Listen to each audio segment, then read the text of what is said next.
Well, you got to guard everything. They make you guard every blade of the grass, and you know this, Flowers. When you have tight ends that can get open, you got wide receivers that are speedy and have great run after the catch. That's the Kansas City Chiefs. And then Eric Bieniemy and Andy Reid do such a good job of putting their players in position to have success offensively. And Eric Bieniemy is top notch. That's what makes it tough. They just got weapons all over the field, and all of them can score when they get the ball in their hands. After the Chiefs had their record-breaking offense last year, third highest scoring offense in NFL history, some of the narrative going into this season was, well, the offense is going to regress. Like there's not an example in NFL history of one of these great offenses being equally or close to as great the following year, except for you guys, who did it not 1 year in a row, not 3 years in a row. You guys were 1 or 2 in the league in all the major offensive categories, most notably points. Right. What do you think led to the sustainability for you guys, and how does that mirror what the Chiefs have been able to do year over year? I think continuity. I think health also helps as well. And then they got Patrick Mahomes, who is really, really a good football player and can throw the ball all over the yard, can make every throw. But I would say continuity, the consistency in the way that they do things, the consistent message that Andy Reid and Eric Bieniemy spills out through these guys offensively. So I think those are the keys to the success that the Kansas City Chiefs are having. And then the offensive line. The offensive line, I think back to the days of the greatest show on turf. Orlando Pace, Adam Timmerman, Grudadora, Tommy Newton. Those guys gave us time to have those long count passes down the field, and then they gave running lanes for Marshall and our running backs too to get off in the running game. So it starts, I think, definitely with the offensive line giving them an opportunity to be aggressive offensively. Like Nick mentioned, you guys had weapons, the Chiefs had weapons. How do you compare this Chiefs team to the greatest show on turf? Do you think they're right there where you guys was, or it'll take a couple years so they can haven't won one yet. Yeah. So they have to win one. Come back in 3 weeks, but no problem.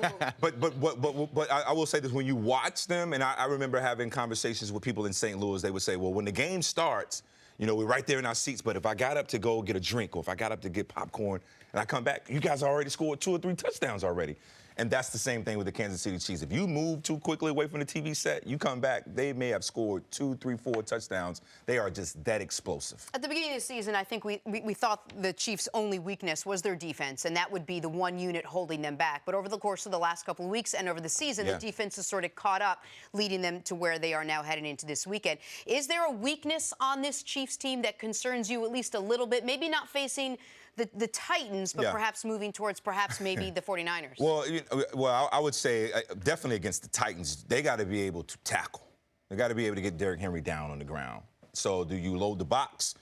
And now you got A.J. Brown and those guys sharpen those guys on the perimeter with one-on-one opportunities. And A.J. Brown is a beast. Yeah. As a rookie, he can get down. So they got to figure out how they want to play them for sure. But they are a talented team defensively as well as offensively. I would attack their secondary, in my opinion. I would go after their secondary to see if those guys can cover on a consistent basis. One other big distinction, though, between this Chiefs unit and what you guys had is one of your guys' superstars was a running back. Yeah. And Marshall Faulk, obviously he's great, maybe the greatest pass-catching back ever, but you also could just hand it to him if you wanted to. You guys didn't do a ton of that, but you knew you could. The Chiefs are doing this without even thinking about the run. I think one of the things that keyed the explosion against the Texans, was because they were down so big early, they had to abandon. They couldn't waste time with these silly handoffs. Just chuck the ball downfield. Do you think the lack of a running game could, in the Super Bowl, where you have 2 weeks to prepare, the opposition, they are going to try to find a way to take away either Tyreek or Kelsey, the lack of having even a Marshall Faulk light, they got nothing close to it, could be a big problem for them. And Marshall Faulk, too, by the way, was really good in pass pro, too. He never came off the field, and it gave us an opportunity to make those long count passes that I was talking to you about.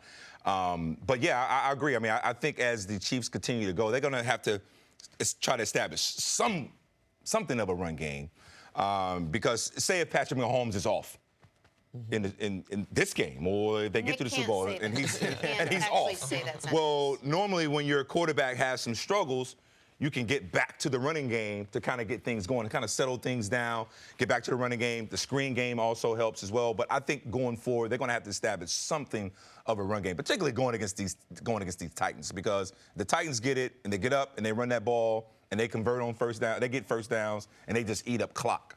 But, yeah, to answer your question, they're going to have to establish some type of run game going forward, in my opinion. Torry, you mentioned you'll take advantage of the Chiefs' corners on the outside. I mentioned, a couple of days ago that Tannehill needs to have 300 yards passing. If he lights it up on the outside with them loading the box, do you think the Titans have a chance to win this game? Because Nick gives the Titans no chance to win this game. You're wrong, Nick.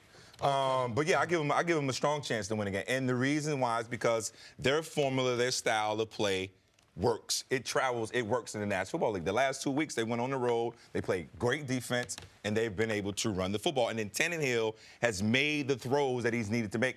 And more importantly, he hasn't turned the football over. No, he hasn't. He's done, and he was excellent during the regular season when they were asking him to do more. And in the playoffs, he has 15 completions, but it's because they haven't asked him to do it. It's because Derrick Henry is just crushing people every week. And they have a great runner. They have a great offensive line, too. I know Absolutely. I mentioned offensive line. They got a really good offensive line. But can you ask Derrick Henry to do what he's done the last couple of weeks? Can you ask him to be the guy that's going to go out there? Because who knows what you're going to get from Tannehill? We didn't see it last week. We haven't really seen it. Can he do it 4 weeks in a row? Can't guarantee absolutely. 300 yards from I'm giving him the ball. I'm giving Derrick Henry 30 Same amount plus, of carries? no doubt.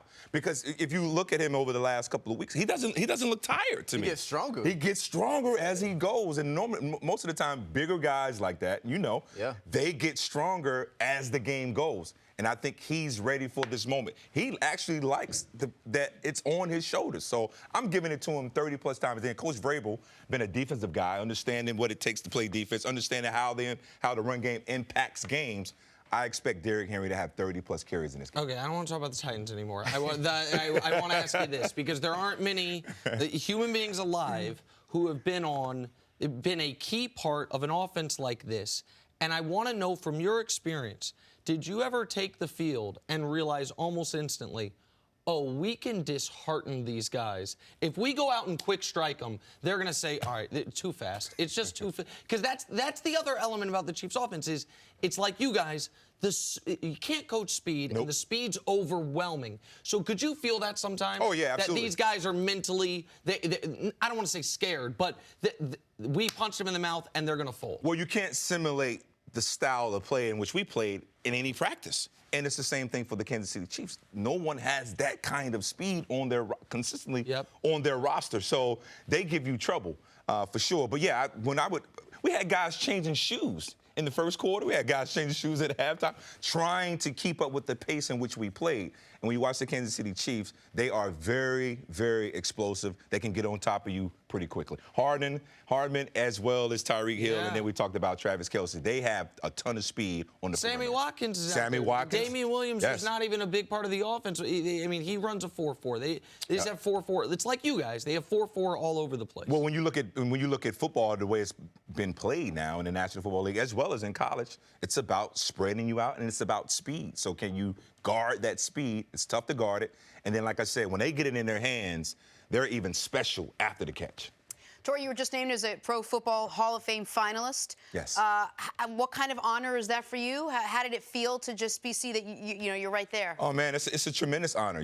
I'm representing the National Football League. Sure. And I'm now talked about amongst the elite, the best that ever played the game. And for me, all I ever wanted to do was play football, was to play sport and to play it and play it well and to be good at it. And so now the work that I put in, the 11 years that I put in the National Football League is now being kind of being validated now. Sure. Being a Pro Football Hall of Fame finalist for the class of 2020. We got a great class. Reggie Wayne, Isaac Bruce, John Lynch. Got a lot of guys in this class, and I'm sitting right there with them. And you and I have talked about this last year when you came on the radio show, and the finalists hadn't been announced, and I wasn't certain if you were going to get in, but I was certain you were going to be a finalist. And you weren't a finalist last year, and I couldn't believe it. And this year, I'm glad you are finally a finalist, but I also know how much it means to you, and not just you, the people who helped you get to validation. Not that you need further validation, but for those other people that become Hall of Famers or Hall of Fame finalists as it is alongside you, correct? Correct. Like, when I heard the news and when Mr. Baker called me, I missed the call. I was coming home from the office and I missed the call. I'm like, wow, how did I freaking miss this call? But anyway, when I actually talked to him, I thought about all the folks in Gibsonville, North Carolina, where I'm born and raised.